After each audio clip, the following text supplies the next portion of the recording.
Okay, we're back for chapter 2 of The Phantom Tollbooth.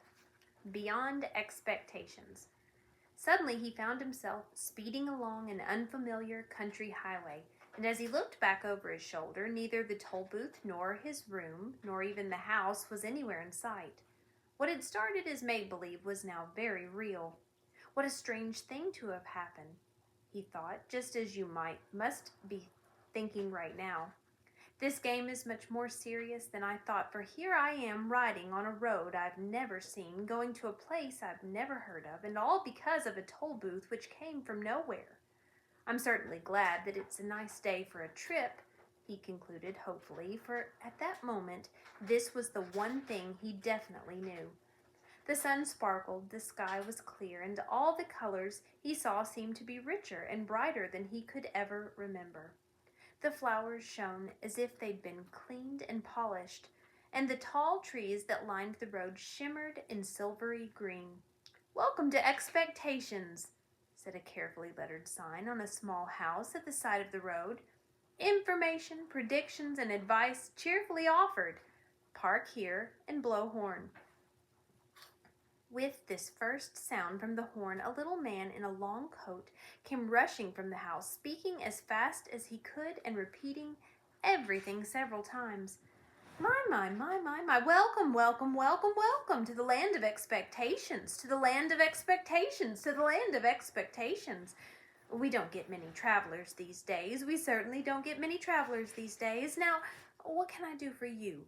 I'm the weatherman.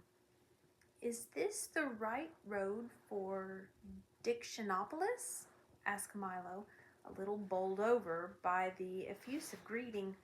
Well now, he began again. "I don't know of any wrong road to Dictionopolis, so if this road goes to Dictionopolis at all, it must be the right road, and if it doesn't, it must be the right road to somewhere else, because there are no wrong roads to anywhere. Do you think it will rain?" "I thought you were the weatherman," said Milo, very confused. "Oh, no," said the little man. "I'm the weatherman, not the weatherman.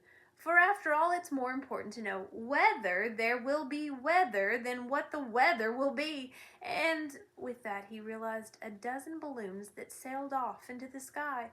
"Must see which way the wind is blowing," he said, chuckling over his little joke and watching them disappear in all directions. "What kind of a place is Expectations?" inquired Milo, unable to see the humor and feeling very doubtful of the little man's sanity. Good question," he exclaimed.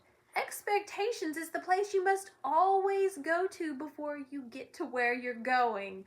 Of course, some people never go beyond expectations, but my job is to hurry them along, whether they like it or not.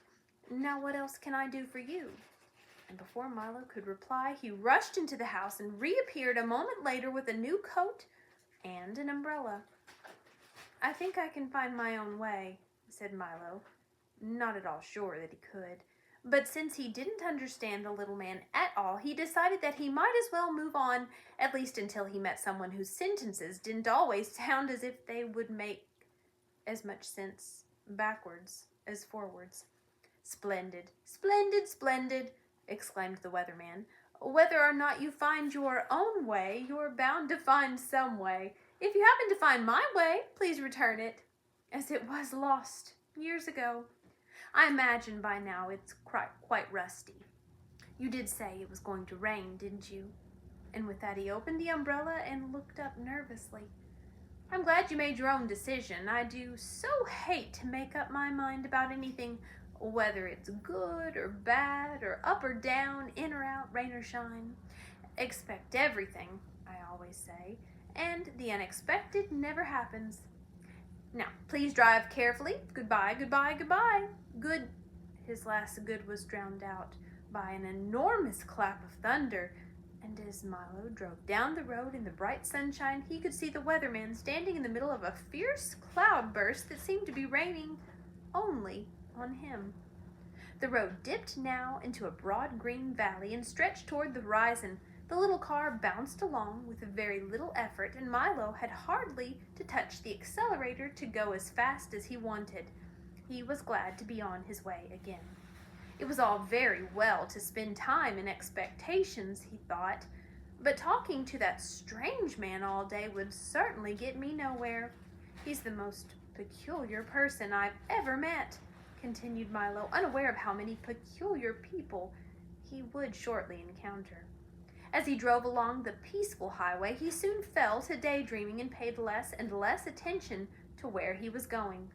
In a short time, he wasn't paying any attention at all, and that is why, at a fork in the road, when a sign pointed to the left, Milo went to the right, along a route which looked suspiciously like the wrong way.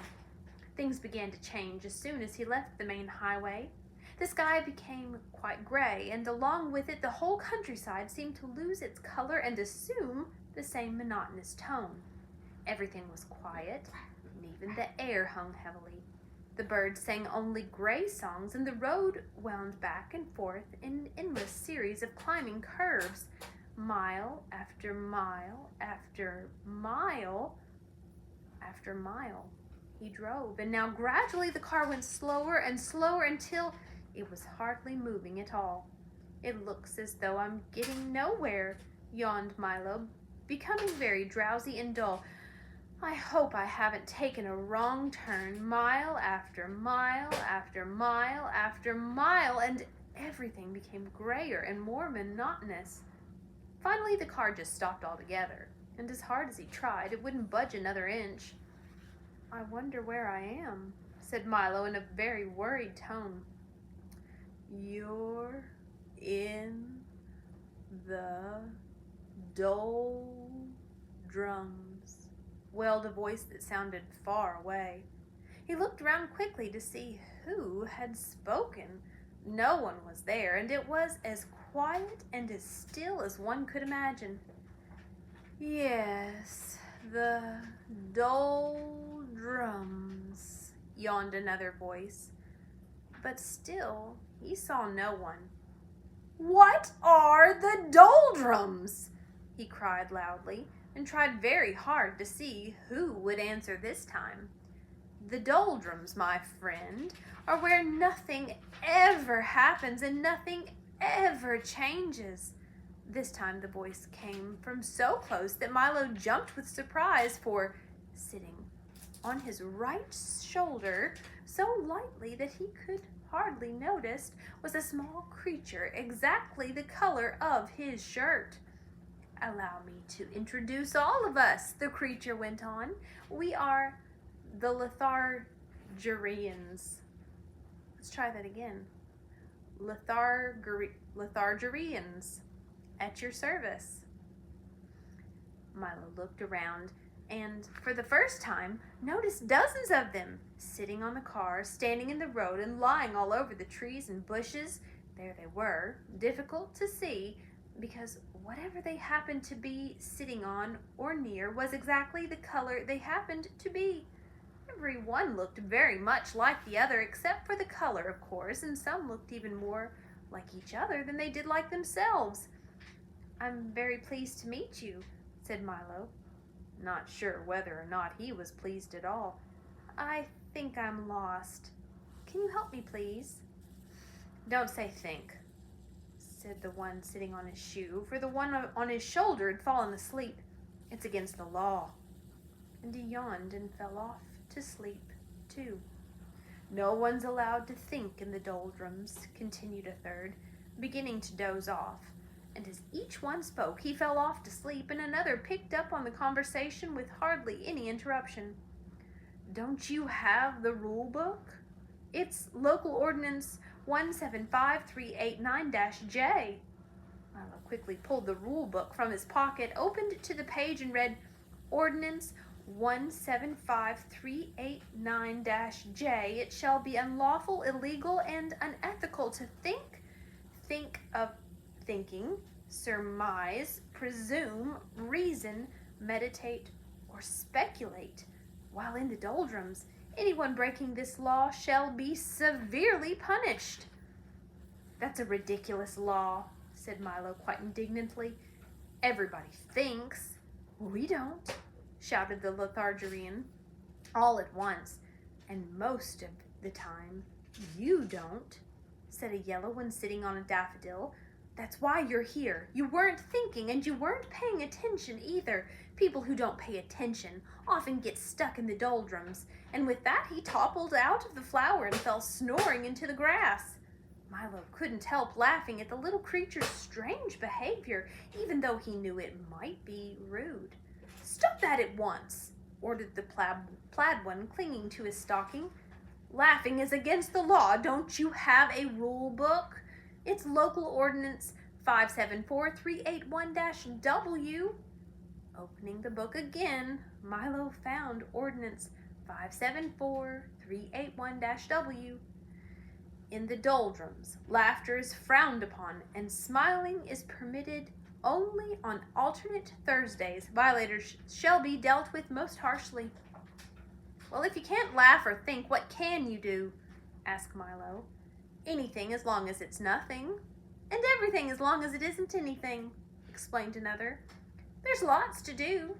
Oh, we have a very busy schedule. At 8 o'clock we get up. Then we spend from 8 to 9 daydreaming. From 9 to 9:30 we take our early mid-morning nap. From 9:30 to 10:30 we dawdle and delay.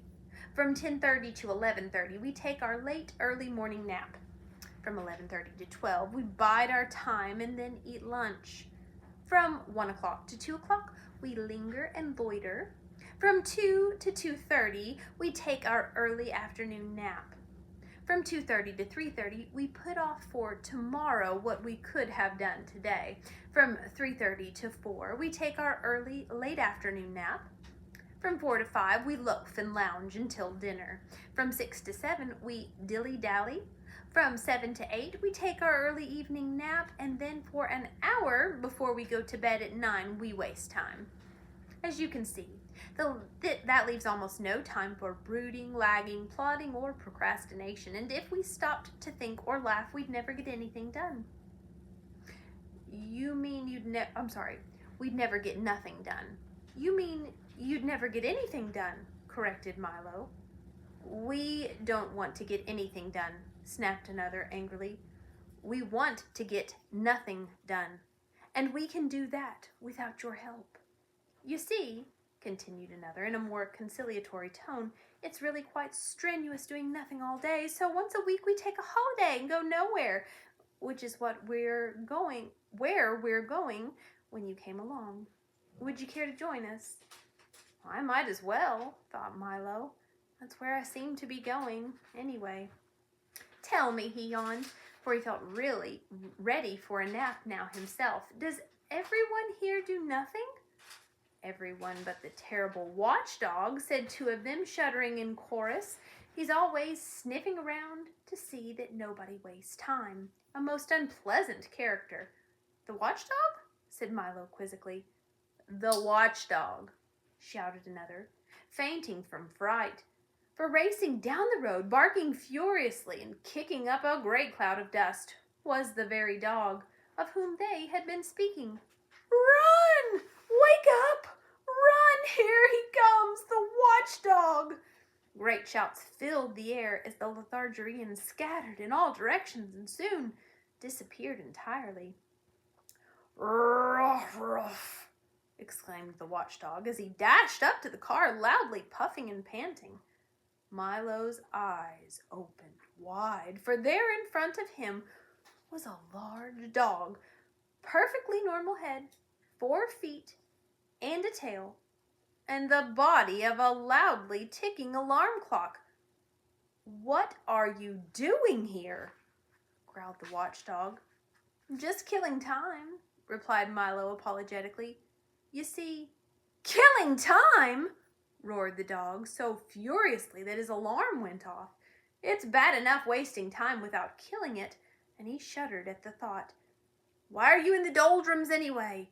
Don't you have anywhere to go?" "Well, I was on my way to Dictionopolis when I got stuck here," explained Milo. "Can you help me?" "Help you? You must help yourself," the dog replied. carefully winding himself with his left hind leg. "I suppose you know why you got stuck?" "I guess I just wasn't thinking," said Milo. "Precisely," shouted the dog as his alarm went off again. "Now, you know what you must do." "I'm afraid I don't," admitted Milo, feeling quite stupid.